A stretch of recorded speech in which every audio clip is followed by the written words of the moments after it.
Welcome to breathe biology. आज की video बिल्कुल भी मत मिस करिएगा और इसको एंड तक जरूर देखिएगा, क्योंकि आज की वीडियो में हम लोग डिस्कस करने वाले हैं नेशनल एजुकेशन पॉलिसी के बारे में।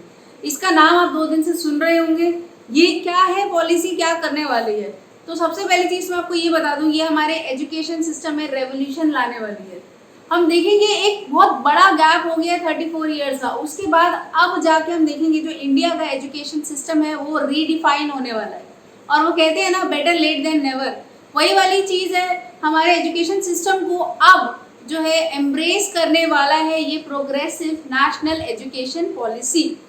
अब इसका विजन क्या है, क्या इसका मोटो है, वो हम पता करते हैं। तो इसका मोटो सिर्फ यही है कि हमें बुकवर्म नहीं बनना है, हमें रट्टू तोते नहीं बनना है। हम आज तक कितना ब्लेम करता है एजुकेशन सिस्टम को कि हमारा एजुकेशन सिस्टम ऐसा है वैसा है, पर अब टाइम जो है वो चेंज होने वाला है। अब हम देखेंगे हमें रट्टू तोता नहीं बनना है। अब हम एक ऐसी सोसाइटी फॉर्म करने वाले हैं जो बहुत नॉलेजेबल होगी और एक स्ट्रॉन्ग फाउंडेशन ले करेंगे एक न्यू इंडिया के लिए, ताकि हम लोग बन जाएं एक ग्लोबल नॉलेजेबल सुपर पावर। तो बच्चों देखते हैं जल्दी से क्या क्या चेंजेस आए हैं। फर्स्ट चेंज जो आया है हमारे पास वो क्या है, अब 10+2 नहीं है, उसकी जगह पे अब जो प्रपोज प्लान है वो क्या है, 5+3+3+4। अब ये 5+3+3+4 क्या है वो हम लोग देखते हैं इन डिटेल। 5 का मतलब है हमारा फाउंडेशन वाले ईयर्स। फाउंडेशन मतलब 3 से 8 साल के बच्चे जो प्री प्राइमरी, जिसको बाल वाटिका बोला गया, फर्स्ट सेकंड क्लास में पढ़ते हैं। प्रेपरेटरी में हम देखेंगे 8 से 11 साल के बच्चे जो 3rd से 5th क्लास में पढ़ते हैं।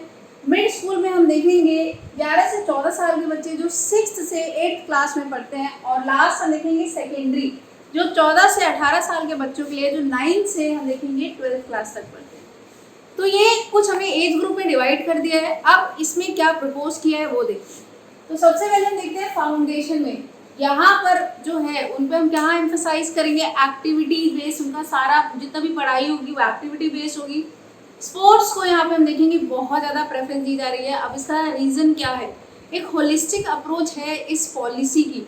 सिर्फ ऐसे नहीं है कि हम देख रहे हैं पढ़ाई में ही लगा हुआ है, उसको एक्स्ट्रा करिकुलर एक्टिविटीज़ में भी उतना ही एक्टिव रहना पड़ेगा, वो वाली चीज़ यहाँ पे दी गई है। फिर हम लोग देखते हैं प्रेपरेटरी।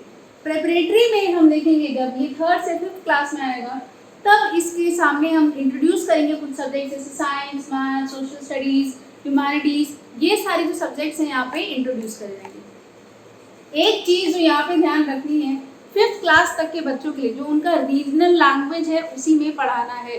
अब ऐसा नहीं है कि इंग्लिश में मैंडेटरी है उसी में पढ़ना पड़ेगा, चाहे वो पब्लिक स्कूल है चाहे वो प्राइवेट स्कूल है, उसमें हमें किस में पढ़ाना है, रीजनल लैंग्वेज में ही। इनफैक्ट एम्फसाइज किया गया है संस्कृत के लिए भी, संस्कृत को भी हम देखेंगे पढ़ाते जाएंगे। प्रेफरेबली तो 5th तक पढ़ाना ही है, मतलब प्रेफरेबली नहीं, ये तो मैंडेटरी है, 5th तक तो है ही, उसको पढ़ाना ही है और आगे भी हम उसको पढ़ा सकते हैं। ये वाली चीज़ यहाँ पर बताई गई है। फिर हम देखते हैं हमारा जो मिड स्कूल है, इसमें क्या हुआ, यहाँ पर कोर कॉन्सेप्ट जो है उसको इंट्रोड्यूस करा जाएगा। और क्या देखा हमने यहाँ पे, वोकेशनल ट्रेनिंग। वोकेशनल ट्रेनिंग में हम क्या देखेंगे, जो बच्चे हैं वो सिर्फ पढ़ाई से रिलेटेड ही नहीं कर रहे। अगर किसी को हम देखेंगे कंप्यूटर्स में इंटरेस्ट है तो वो कंप्यूटर्स के लिए भी ट्रेनिंग के लिए जा सकता है, उसके बारे में भी वो सीख सकता है। ये भी इसके पॉइंट्स ऐड ही होंगे, ठीक है। और कोडिंग भी इसी वाले साल से शुरू हो जाएगी, 6th जो इसका क्लास है तब से शुरू हो जाएगी, ठीक है। फिर हम लोग पहुंचते हैं जो लास्ट फेज है विच इज सेकेंडरी, जो हमने देखा 9th से लेकर 12th तक। यहाँ पर जो बेस्ट चीज़ मुझे लगी कि अब कोई स्पेसिफिक स्ट्रीम नहीं है, जो कॉमर्स, साइंस, ह्यूमैनिटीज़, ये सारी चीज़ जो है हट चुकी है।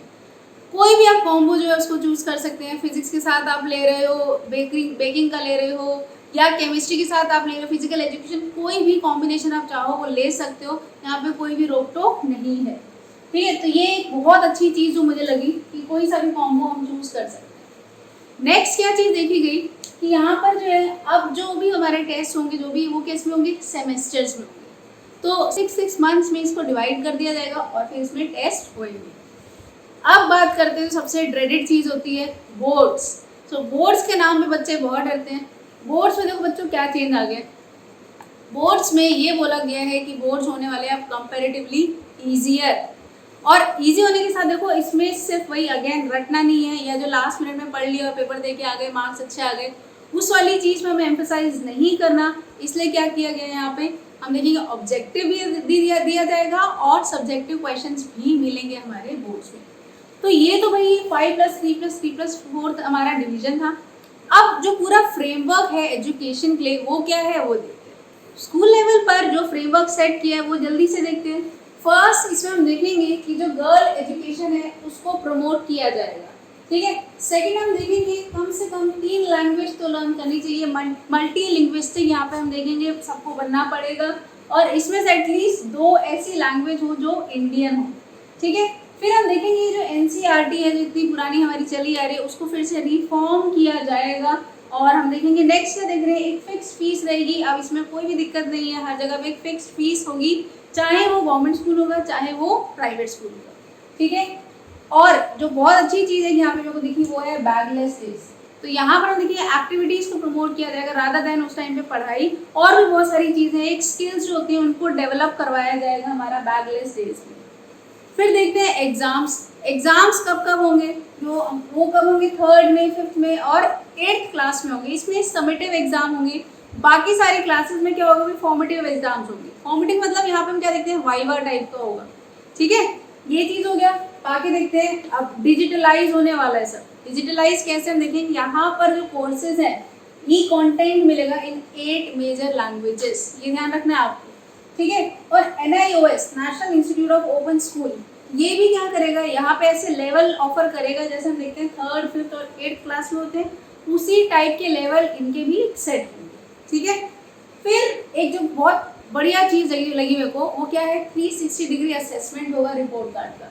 यहाँ पे ऐसा नहीं लिखा जाएगा कि फेल हो गया या कंपार्टमेंट आ गई, नहीं, यहाँ पर जो असेसमेंट होगा सिर्फ अकेडमिक्स का नहीं होगा, यहाँ पे बहुत सारी चीज़ें, और वो क्या होंगी, बिहेवियर, एक्स्ट्रा करिकुलर एक्टिविटीज में कितना इंक्लिनेशन है, और एनालिसिस जो होगा टीचर्स का तो होता ही है, जो पीयर होंगे उसके जो बाकी जो क्लासमेट्स होंगे उसका भी टुवर्ड्स दैट पर्टिकुलर स्टूडेंट जो एनालिसिस है, और स्टूडेंट का खुद का जो होगा वो भी, ये सारी चीज़ें हम देखेंगे आने वाली है रिपोर्ट कार्ड में। ये बहुत ही बढ़िया चीज़ है।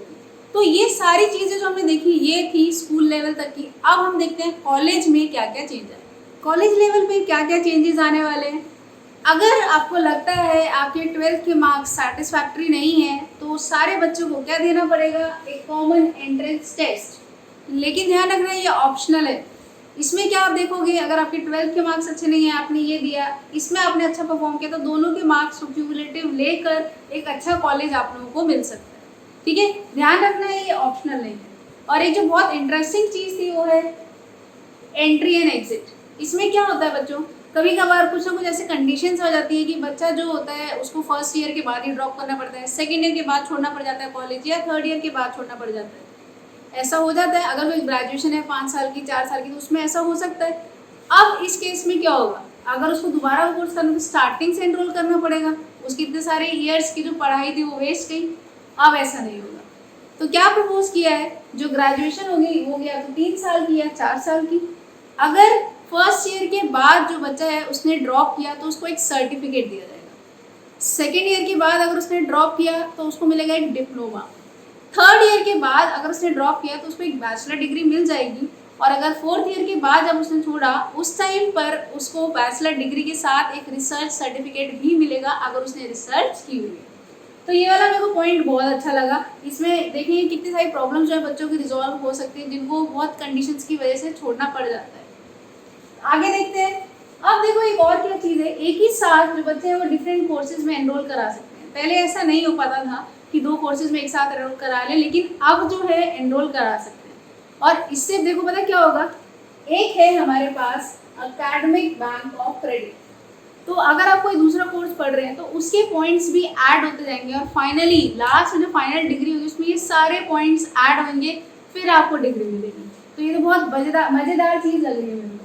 आगे देखते हैं और क्या था यहाँ पे। अब एमफिल की कोई ज़रूरत नहीं है, कोई भी ज़रूरत नहीं, आप नॉर्मली पीएचडी में एनरोल करा सकते हैं। एफिलिएशन जैसा भी अब कुछ नहीं रहेगा, एक ऑटोनोमस चलेगा हमारा सिस्टम। यहाँ पर जो भी हम देखेंगे, जो भी यूनिवर्सिटी है या हम देखेंगे कॉलेज है, उसका खुद का एक ऑटोनॉमी होगा। किस बेसिस पे, उसका एक्रेडिटेशन कैसा, उसका स्टेटस कैसा है, उस हिसाब से, ठीक है। और देखते हैं और क्या क्या पॉइंट आए थे।